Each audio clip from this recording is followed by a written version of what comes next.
各位弟兄姊妹，早上好！喺主裏邊平安，我哋感謝神。今天我哋能夠一齊嚟到去分享神寶貴嘅說話。喺呢個視頻上邊，我哋有機會再一次見面。今日我哋會打開呢個嘅阿摩司書，係一卷係非常係發人心醒嘅書卷。我哋感謝主喺舊約裏邊嘅先知，能夠帶俾我哋，叫我哋能夠明白神心意嘅好多嘅話語，好多嘅提醒。而今天早上喺我哋未進入呢個嘅阿摩司書之前，我想讀兩節嘅經文喺舊約，一節喺呢個嘅新約。出埃及記第34章第6節，耶和華在他面前宣告說：耶和華是有憐憫有恩典的神，不輕易發怒，並有豐盛的慈愛和誠實。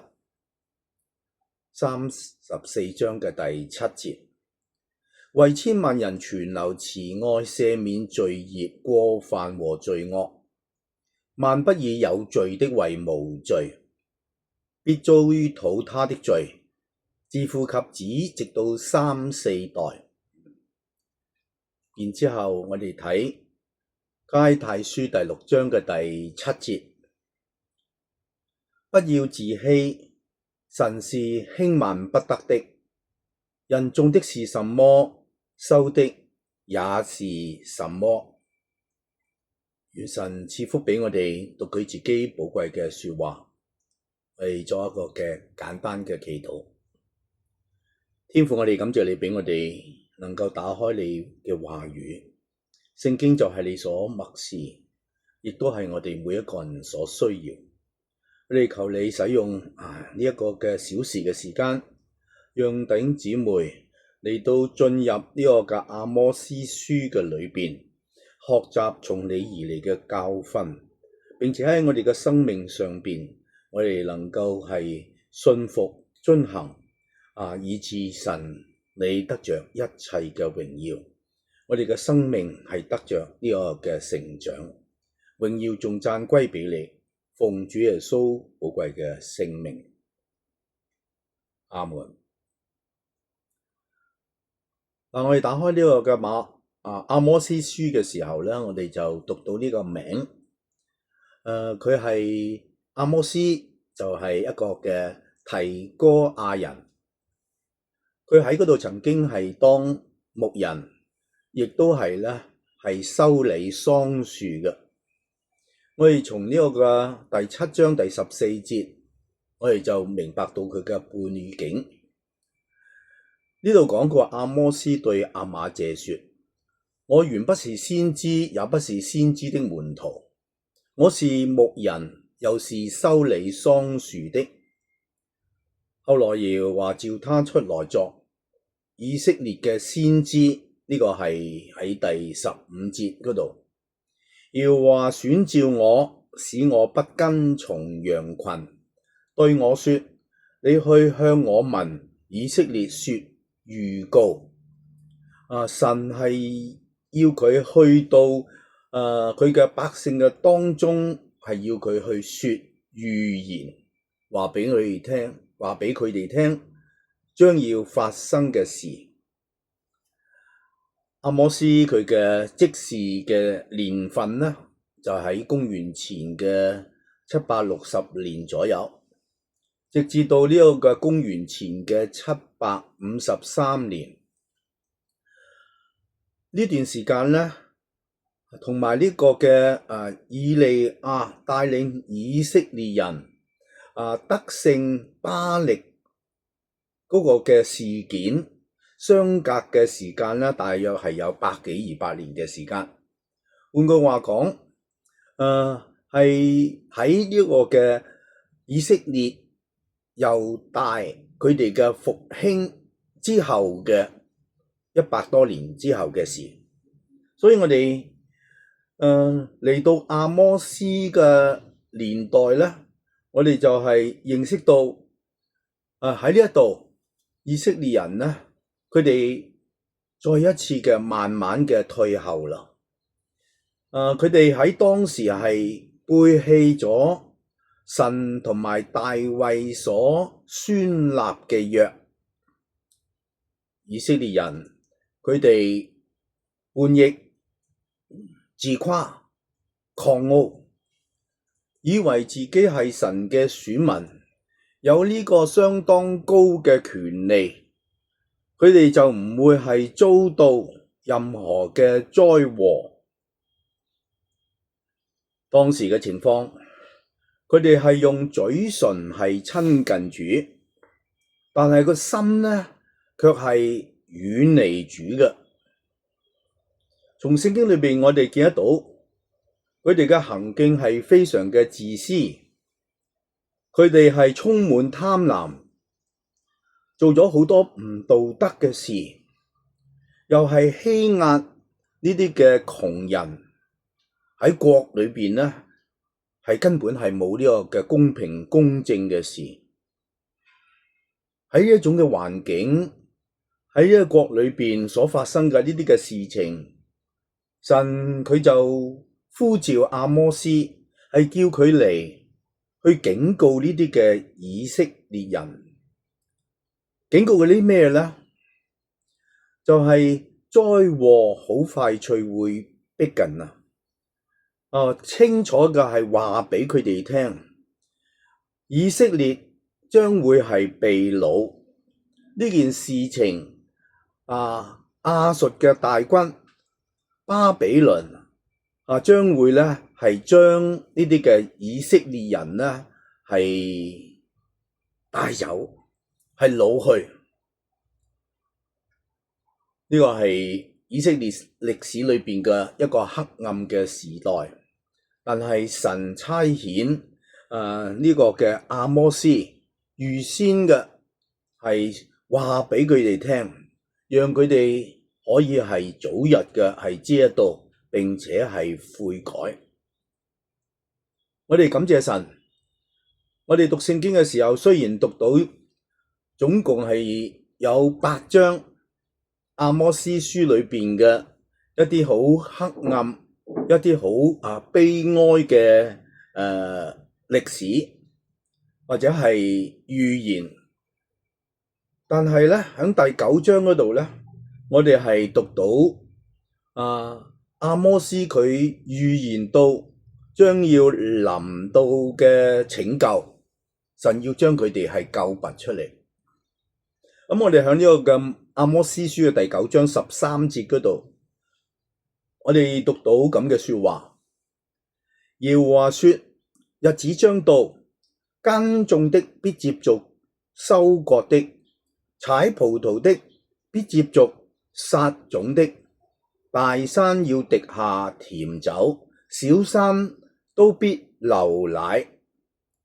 14節，我必使我民以色列被擄的歸回。我民以色列被擄的歸回，他們必重修荒廢的城邑居住，栽種葡萄園，喝其中所出的酒，修造果木園，吃其中嘅果子。呢度就係預言到佢哋被擄之後，返到佢哋嘅本土。得着神俾予佢哋嘅祝福。好，而家我哋咧係先進入呢個嘅阿摩司書嘅第1章，喺裏邊我哋見到阿摩司對列邦嘅判語，係話俾佢哋聽，將來會有啲乜嘢嘅事情係發生。喺呢個判語嘅裏面咧。對唔同嘅國家，總共有8個啦，唔同嘅邦國係發出嘅判語嘅裏邊咧，係有一啲相似嘅模式嘅。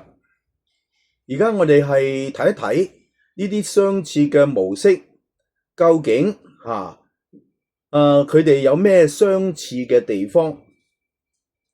當我哋係認識呢啲嘅判語嘅時候咧，都係認識到當時罪惡嘅嚴重性係非常嘅可怕。其中一個嘅相似模式嘅判語咧，就係喺第一章嘅第3節、第6節、第9節、第11節同埋13節重複嘅出現4個字，就係3番4次。喺呢個第一章嘅第3節講，耶和華如此說：大馬士革3番4次地犯罪，我必不免去他們的刑罰，因為他以打糧食嘅鐵器打過基列。喺呢個第一章嘅第6節，耶和華如此說：迦薩3番4次地犯罪。第一章第9節，耶和華如此說：推羅3番4次地犯罪。我哋對呢一個嘅表述咧，一啲都唔陌生。呢一個人佢做同一件事情一次又一次，我哋話佢係3番4次。但係對於呢個列邦，佢哋所做嘅係咩咧？係3番4次嘅犯罪。每一段關於呢個嘅審判嘅宣告咧，都有呢句嘅說話嚟到去作開場白。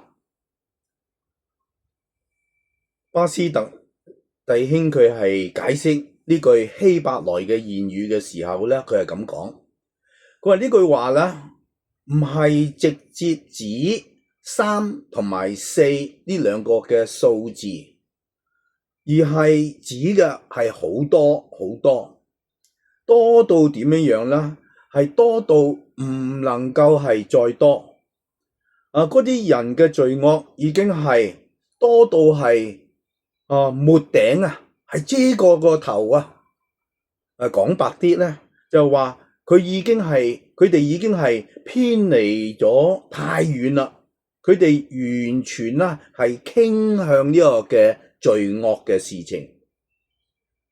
咁樣嘅描述就俾我哋睇見呢啲嘅人，佢哋實在係橫梗不化，佢哋從來冇為自己嘅罪咧係有絲毫嘅悔意，因為佢哋冇悔意，佢哋唔願意悔改，所以咧就招嚟咗神佢嘅憤怒，招嚟咗神嘅審判。我哋再睇另外一個判語嘅相似模式。呢一句嘅另外一個嘅詞語咧，就係出現咗喺第一章嘅第4節、第7節、10節、12節、14節，多次嘅出現，係同一個嘅模式。我哋要去睇睇第一句嘅說話咧，相似嘅模式咧就係3番4次。第二個咧就係降火。喺第一章第4節講，我卻要降火在亞薛的家中，消滅便哈達的宮殿。跟住第7節又係咁講，我卻要降火在迦薩的城內。第10節話，我卻要降火在推羅的城內。第12節再一次講，我卻要降火在提幔。當我哋讀到呢兩個字嘅時候，降火第一次出現喺邊度啊？我哋記得就係喺所多瑪同埋俄摩拉嘅地方，當時佢哋係遭到天火焚城，佢哋係遭到毀滅。事件記載喺呢個創世記第19章23節到28節嘅裏邊。火嘅猛勢咧，個火嘅破壞能力咧，我哋大家都知道嘅，星星之火可以燎原，但係而家降下嚟嘅火咧，係烈火滔天嘅火，係臨到呢個嘅所多瑪俄摩拉，仲夾雜住呢個嘅硫磺，係非常嘅猛烈嘅火，全個嘅呢個嘅地方咧一夜之間都變成咗一個嘅廢墟，而神預告到呢啲嘅列邦列國，佢哋要遭到嘅審判啦，係因為神要降火喺佢哋嘅身上。但係我哋冇忘記到呢個世界最可怕嘅火咧，係出現喺呢個嘅啟示錄第20章第10節。嗰個火勢嘅能力咧係非常之大，仲有呢個火係不滅嘅，係唔熄嘅。啟示錄第20章嘅第10節嗰度話，那迷惑他們的魔鬼被扔在硫磺的火湖裏，就是獸和假先知所在的地方，他們必晝夜受痛苦，直到永永遠遠。繼續落嚟，我哋睇第3個呢個相似模式裏邊嘅詞語，出現喺呢個嘅第1章第4節、7節、10節、12節、14節。同樣頭先我哋讀到嘅經文嘅裏面，喺呢度不單止係講到降火，仲係講到係消滅。消滅乜嘢呢？係消滅呢個嘅宮殿。第1章4節嗰度講過係消滅便哈達的宮殿，第7節嗰度講係消滅其中的宮殿，就係加撒其中嘅宮殿。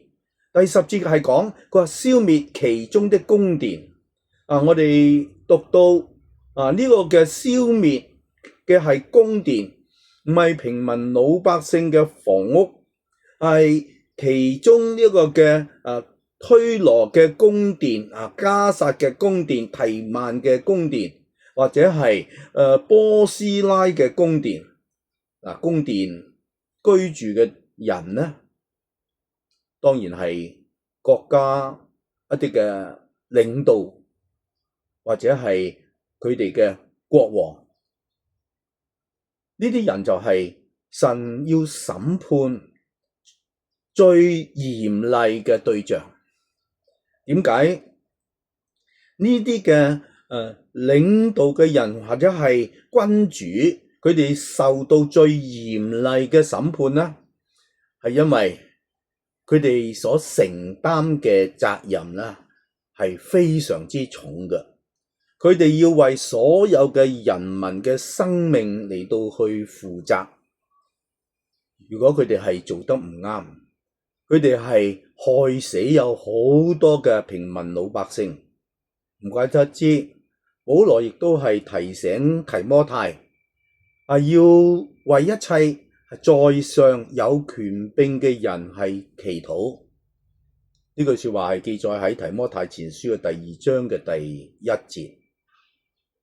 跟住呢，我哋睇下呢個相似模式裏邊嘅另外一句嘅說話，重複出現喺第1章第5節、第8節、第15節同埋第2章嘅第3節。呢句重複嘅說話係咩呢？就係喺呢幾節經文嘅最後嘅地方，呢度係咁講，佢話我必截斷大馬士革的門閂，剪除亞文平原的居民和伯伊甸掌權的亞蘭人，必被擄到吉甲，必被擄到吉爾。這是耶和華說的。頭先我哋講嘅唔同嘅經文嘅裏面，最後都提到呢一句嘅說話，這是耶和華說的。喺第1章嘅第8節，最後講這是耶和華說的。喺第15章佢話這是耶和華說的，講嘅係乜嘢呢？講嘅就係呢啲說話唔係先知阿摩司所講嘅，唔係佢係隨意發表出嚟嘅一啲嘅預言，而係全部係出於神嘅命令。所以我哋需要祈禱，我哋不單止係為在上嘅君王嚟到去祈禱，我哋更加係需要為着神嘅眾僕人嚟到去祈禱，使到佢哋所傳講嘅咧係出於耶和華，每一句嘅說話都係從神而嚟嘅。跟住我哋可以睇下呢啲嘅經文，我哋冇時間讀晒，不過我哋總的嚟看咧，我哋睇見呢啲嘅國度佢哋受懲罰嘅原因，點解佢哋受呢個嘅審判懲罰咧？原因就係佢哋橫梗，原因就係佢哋係不行公正同埋公義。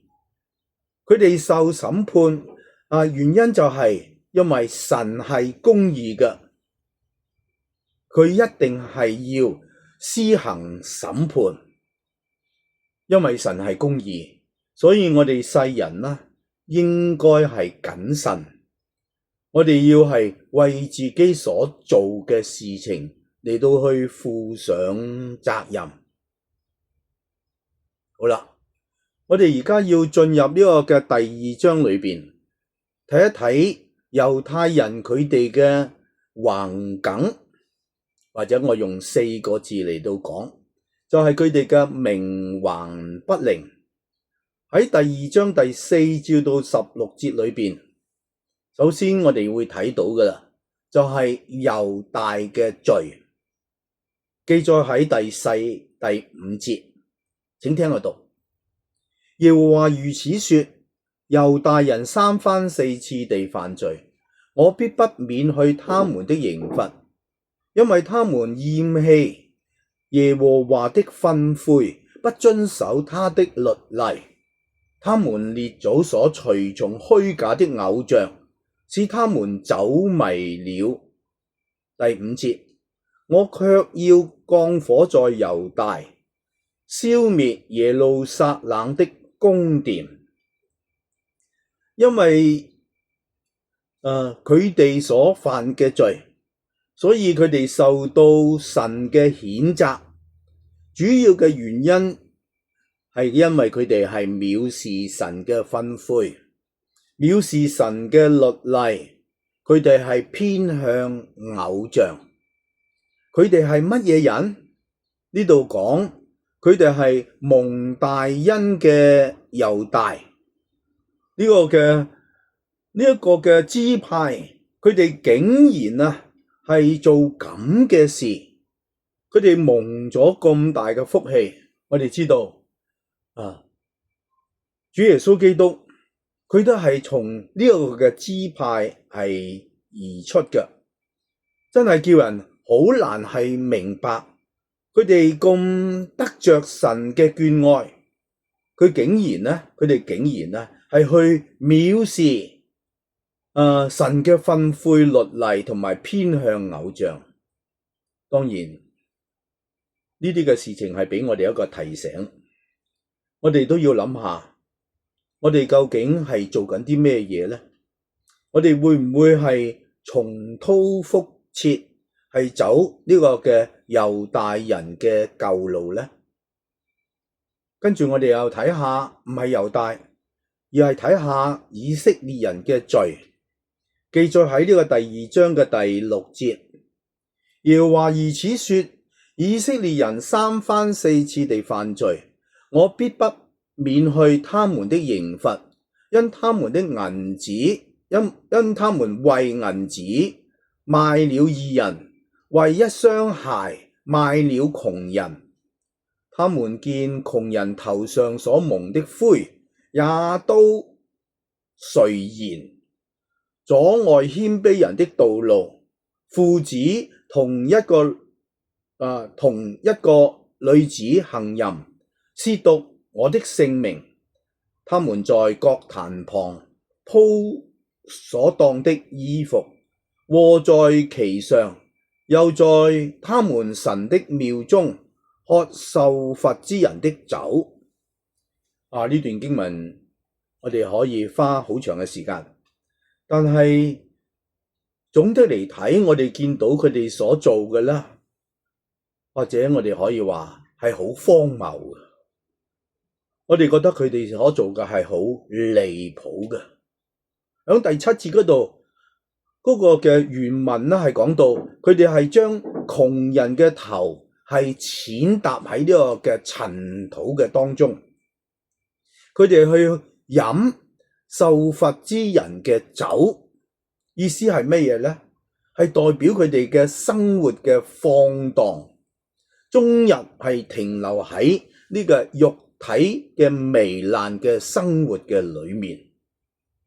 無論係喺佢哋嘅信仰上邊，喺宗教上邊，或者喺佢哋嘅道德嘅生活上邊，佢哋已經係達到一個無可救藥嘅地步。我哋再睇，不單止係猶大、以色列，我哋更加係睇到佢哋嘅歷史。喺第2章嘅第9至12節，我哋讀到佢哋嘅歷史。阿摩斯佢話：我從以色列人面前除滅亞摩利人，他雖高大如香柏樹，堅固如橡樹，我卻想滅他的果子，下絕他的根本。呢個係神係幫助以色列人所做嘅工作。點樣對待呢啲嘅亞摩利人？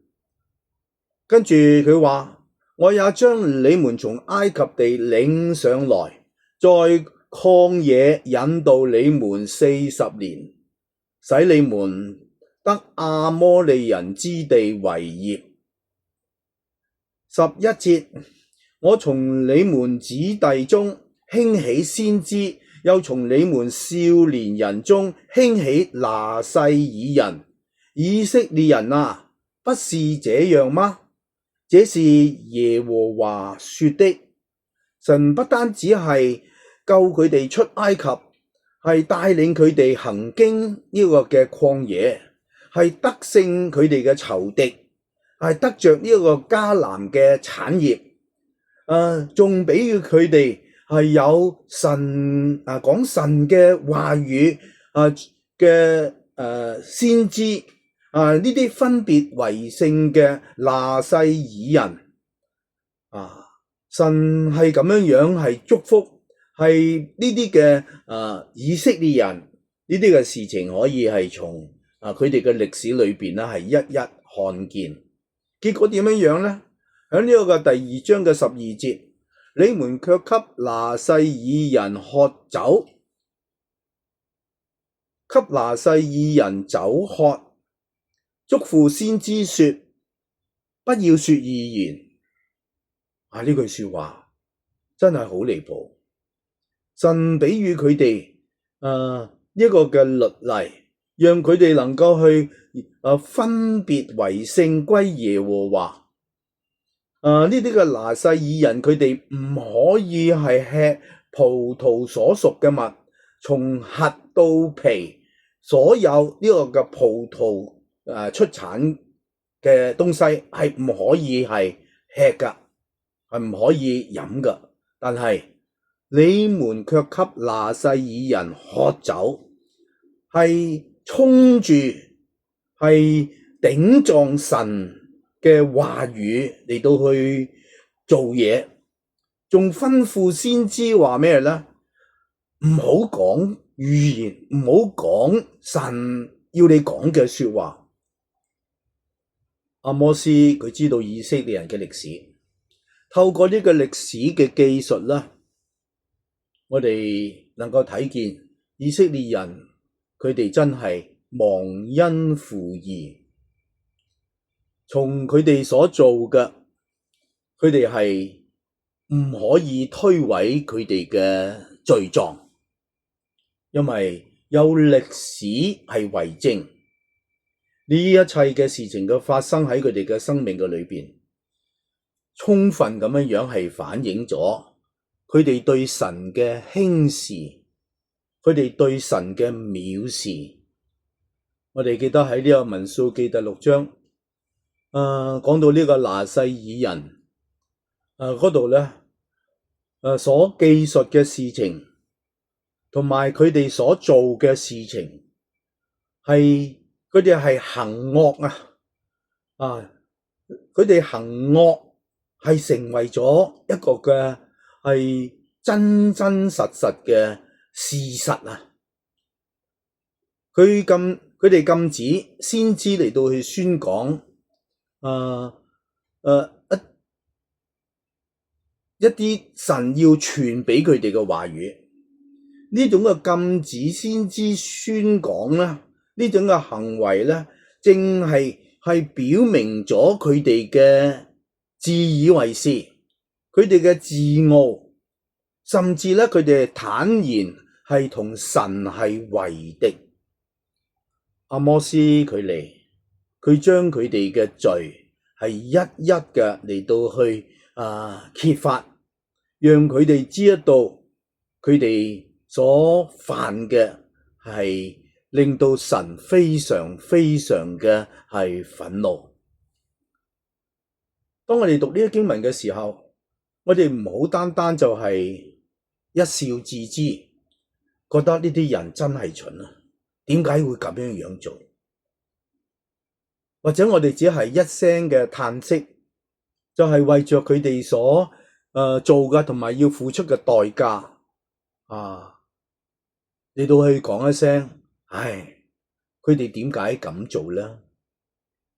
我哋應該有嘅態度係喺我哋嘅信仰上邊嚟到作出一啲嘅反省。我哋亦都要係嚟到去檢討，雖然我哋唔係當時嘅人，但係我哋作為基督徒，我哋要去檢討我哋自己嘅生活。唐太宗有句嘅說話，佢話以史為鏡，可知興衰。用歷史作為一面嘅鏡子，我哋就能夠知道究竟我哋係好咗定係差咗。結果喺第13節至到第16節，佢哋係招致神嘅懲罰。我哋嚟到讀一讀第13節，看啊，在你們所住之地，我必壓你們，如同裝滿禾捆的車壓物一樣。快跑的不能逃脫，有力的不能用力，剛勇的也不能自救，拿弓的不能站立，腿快的不能逃脫，騎馬的也不能自救。到那日，勇士中最有膽量的必赤身逃跑，這是耶和華說的。喺呢一度神話，我必壓你們。我都幾重㗎，但係唔夠200磅。但係如果我個孫好細粒，我壓喺佢嘅身上邊咧，我相信咧，佢都幾難受。我見過呢一啲人咧，佢成300磅。如果呢個人佢瞓喺我嘅身上邊咧，我都氣都唞唔到，呢個係肯定。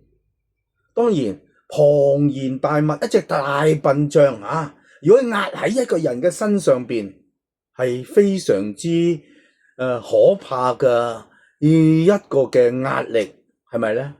但係神佢話我必壓你們，佢要係將呢個人好似係呢個嘅呢啲嘅好似車嚟到去壓呢啲嘅物件一樣啦，嚟到壓。我哋見到咧喺馬路上邊有一啲嘅車咧係好重噶，佢哋落咗呢啲嘅瀝青，佢哋就要用咩咧？用呢啲嘅車咧嚟到去碌過佢，碌過之後咧佢哋就平坦啦。當神去壓呢啲嘅以色列人好，猶大又好呢啲嘅人嘅時候，去審判嘅時候，聖經係點講咧？佢哋係快跑嘅、有力嘅、剛勇嘅、拿弓嘅、腿快嘅、騎馬嘅，冇一個人能夠係有辦法嚟到去救佢自己。犯罪嘅人係受到顯明神公義嘅性情嘅時候，佢冇一個人能夠係逃脫，因為神嘅懲罰臨到嘅時候，冇一個人係可以唔受到罪嘅報應。神嘅選民雖然係有神格外嘅恩典，但係佢哋並冇分外嘅敬畏神、跟從神嘅時候，結果佢哋要親自嚟到去承擔罪所帶嚟嘅後果。聖經點講呢？人種嘅係什麼，收的也是什麼。神雖然屢次嘅係提醒佢嘅百姓，希望佢哋轉回，可惜喺阿摩司書裏邊，我哋發覺到佢哋係仍然係一意孤行，冇理會神嘅勸導。跟住落嚟，我哋進入呢個嘅阿摩司書嘅第3章。喺第3章裏邊，我哋睇見呢啲人點樣去承擔佢哋嘅惡果。咁我哋發覺到第1、2章，阿摩司先後向列邦各族嚟到發出神嘅判語，但係喺3至到6章咧，佢將呢個嘅判語係集中喺以色列，就係北國嘅身上。我哋知道猶大就係南國，以色列係北國。神嘅判語係集中喺呢個嘅以色列嘅身上。我哋先讀第3章嘅第1節。以色列啊，你們全家是我從埃及地領上來的，當聽耶和華攻擊你的話。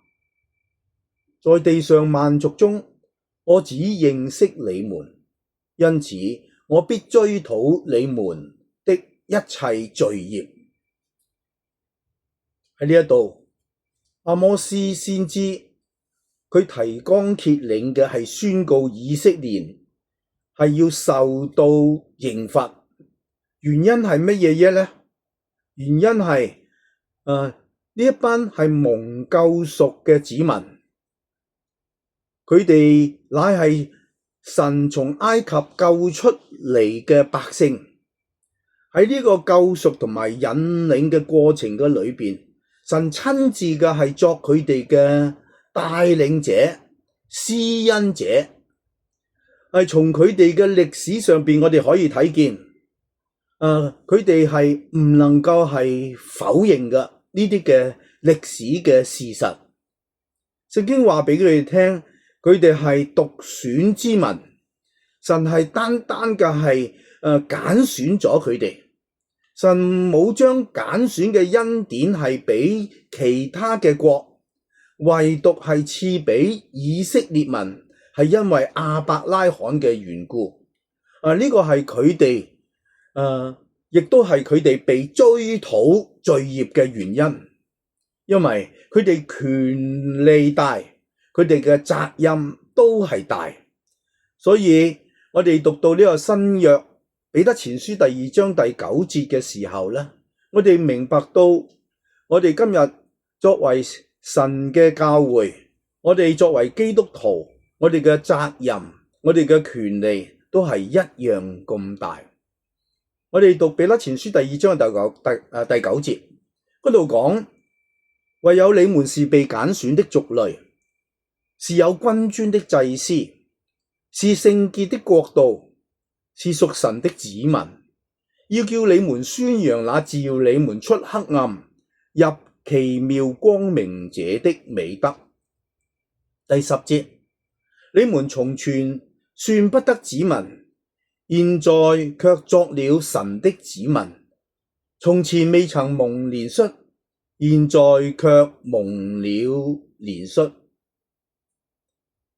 我哋見到我哋嘅權利係何等嘅大，我哋嘅祝福神賜俾我哋嘅係何等嘅厚。我哋係被揀選嘅族類，係有君尊嘅祭司，係聖潔嘅國度，係屬神嘅子民。我哋嘅福氣豈唔係比以色列係更加嘅大呢？係大咩？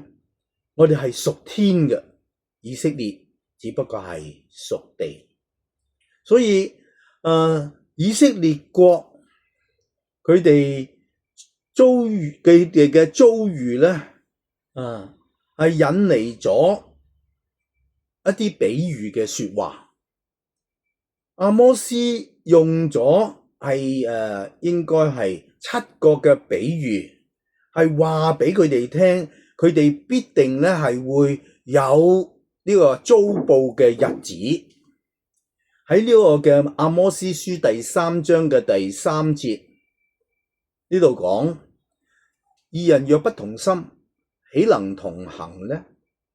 獅子若非找食，豈能在林中咆哮呢？少壯獅子若無所得，豈能從洞中發聲呢？若沒有機檻，雀鳥豈能陷在網羅裏呢？網羅若無所得，豈能從地上翻起呢？城中若吹角，百姓豈不驚恐呢？災禍若臨到一城，豈非耶和華所降的嗎？阿摩司用咗7個嘅比喻作為例子，其中嗰個嘅排句呢，就係用因果嘅關係。佢話若非，跟住咧係豈能，若非跟住咧係豈能。佢話二人若非同心，豈能同行呢？呢個係一個嘅比喻。你如果係咁樣，你就會咁樣。呢個係一個因果嘅關係。我哋要同心先至能夠係同行。我哋要有呢個機關，先至能夠係讓嗰啲嘅雀鳥係陷喺呢個嘅網羅嘅裏邊。我哋讀呢7個嘅比喻嘅時候，就好似一個嘅大錘一錘一錘咁樣，係打喺呢啲聽阿摩司預言嘅人嘅心上。神係一次又一次嘅係向佢嘅百姓係發出呢個嘅預言，佢只係希望佢哋能夠回轉悔改嚟到歸向佢。所以我哋好感謝神，我哋可以從阿摩司書嘅裏邊係學到係寶貴嘅教訓。時間差唔多，咁我會咧係將其他嘅經文咧分享咧係留待下一次同大家係嚟到係一齊去研讀。我哋感謝神，求神係憐憫幫助我哋，求神係提醒我哋，讓我哋嘅生命係從佢嘅話語裏邊係接受警戒。我哋冇離棄佢嘅吩咐，係遵守佢嘅法度，讓我哋嘅生命越嚟係越像我哋嘅主耶穌基督。榮耀歸俾佢。我哋再一次低頭祈禱。天父，我哋感謝你，感謝你寶貴嘅話語，感謝你喺你嘅說話裏邊嘅提醒。雖然係一卷好嚴肅，係一卷係預告審判嘅先知書，但係每一個閱讀嘅人，你自己嘅兒女，愛你嘅人，我哋明白神你嘅心意，因為你不願意一個人沉淪，你乃係願意萬人得救。呢個你係向世人所發出嘅心願，你更加對信你嘅人，你嘅兒女，你願意佢哋係蒙恩蒙福，走喺你聖潔嘅道路上邊，讓你嘅榮耀得着彰顯。我哋獻上祈禱感謝，奉主耶穌寶貴嘅聖名，阿門。多謝大家，多謝弟兄姊妹，願大家平安，以馬內利。